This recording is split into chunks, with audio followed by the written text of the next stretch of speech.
Assalamualaikum warahmatullahi wabarakatuh. Kenalkan, nama saya Wafaid dari Prodi Ekonomi Syariah Fakultas Islaman. Di sini saya akan menjelaskan resum dari 1. Untuk yang resum hari pertama itu tentang ekonomi. Yang kedua tentang krisis iklim. Yang ketiga dampak Bhinneka global.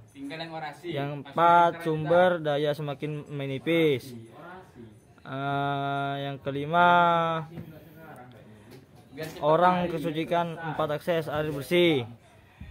Dan untuk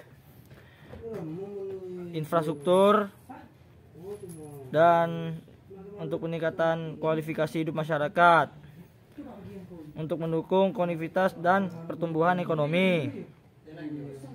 Infrastruktur mendukung ketahanan lingkungan.